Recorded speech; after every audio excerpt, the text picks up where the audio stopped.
자, 국민의힘 윤석열 후보 이야기로 이제 이어가 보겠습니다. 잠시 앞서 이야기를 했지만 윤석열 후보는요, 오늘 오후 외가가 있는 강원도 강릉으로 향하죠. 이준석 대표와 함께 강릉 카페 거리를 찾아 시민들을 만날 예정입니다. 일주일 전 울산 화해 이후에 윤 후보의 공개 일정에는 정말 이준석 대표가 항상 붙어 있는 모습을 볼 수 있죠. 제가 오늘 이 자리에서 하나의 그냥 장르를 제가 얘기하자면은 앞으로 희극인들이 이준석 갖고 패러디하는 것에 평생 아무 말 안 하겠습니다. 저는 아마 우리 후보님도 동일할 것이다 생각합니다. 저 또한 버티다 이제 제가 또 다른 이제 진로를 찾으면서 두 번의 현타를 겪었습니다. 혹시 후보님 현타가 뭔지 알고 계실까요?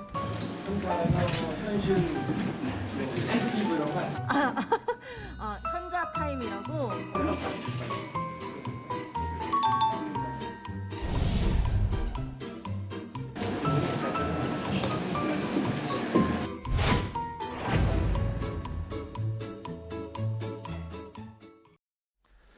자, 아무래도 젊은 층 문화에 익숙하지 않은 윤 후보를 이준석 대표가 많이 챙기는 모습입니다. 윤 후보도 이준석 대표를 대우해주는 모양새이고요. 자, 일각에서는 혼자 뛰는 이재명 후보와 비교하는 분들도 좀 많이 있던데, 이재명만 보이는 민주당, 그리고 윤석열이 보이지 않는 국민의힘, 이렇게 비교할 수도 있을 것 같습니다.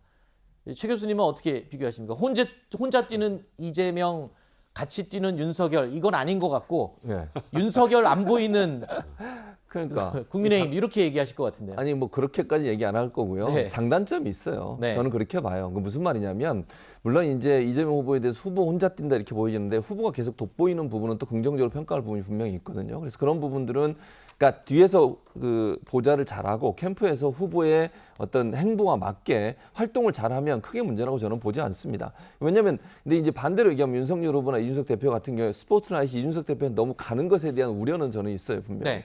그리고 이제 아까 그 잠깐 봤던 장면에서 윤석열 후보가 마이크를 이렇게 넘겨주는 장면은 많이 포착이 되는데 말씀하시는 건 많이 없었거든요. 대부분 네. 질문이 이제 이준석 대표한테 가다 보니까 그러면 이제 이준석 대표가 결국은 뭐 전체 이렇게 유세하는 과정에 더 네. 많은 관심을 받는 것은 조금 지양해야 돼요. 물론 네. 이준석 대표가 도와줄 수는 있죠, 옆에서. 그런데 네. 윤석열 후보가 부각이 돼야 돼요, 항상. 네. 윤석열 후보가 말씀을 더 많이 하셔야 되고 그것이 네.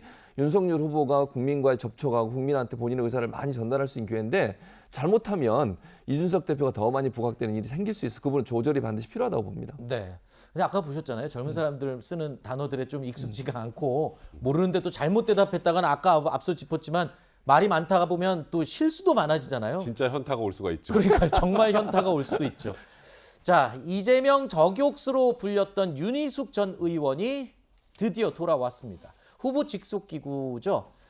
자, 내일이 기대되는 대한민국 위원회를 이끌게 됐다는 소식입니다. 금태섭 전 의원에 이어서 윤희숙 전 의원까지 이제 합류 거론되던 인물들 속속 이 윤석열 호에 올라타고 있습니다. 그런데 중도 외연 확장이나 이재명 후보 견제에 도움이 되는 인선이냐 아니냐 이 부분에 대해서는 좀 얘기가 있을 것 같습니다. 근데 뭐 윤희숙 의원이 의원직을 사퇴하고 그 사퇴했던 그 이유와 관련해서 민주당 쪽에서 비판할 수는 있겠습니다만 윤희숙 의원이 사실 의원 시절 내내 어찌 보면 이재명 저격수 역할을 톡톡히 해 왔었습니다. 그리고 그동안 이제 다른 의원들이 했던 것과 다르게 아버지의 일과 관련해서 본인이 책임지는 모습을 보였다는 것도 보수층에서는 굉장히 긍정적으로 평가를 하고 있고요. 네. 그런 면에서는 윤희숙 의원 또 어쨌건 참신한 느낌도 분명히 있기 때문에 네. 윤희숙 의원의 등판은 윤석열 후보에게는 힘이 되면 힘이 됐지 뭐 이게 해가 될 가능성 거의 없다고 생각이 들고 또 금태섭 의원 같은 경우는 어쨌건 중도층 네. 확장에는 분명히 도움이 될 수 있는 인물입니다. 그런 면에서는 지금 뭐 이 둘의 합류가 뭐 득실을 따질 때는 득이 더 많다 이렇게 봐야 될 것 같네요. 네.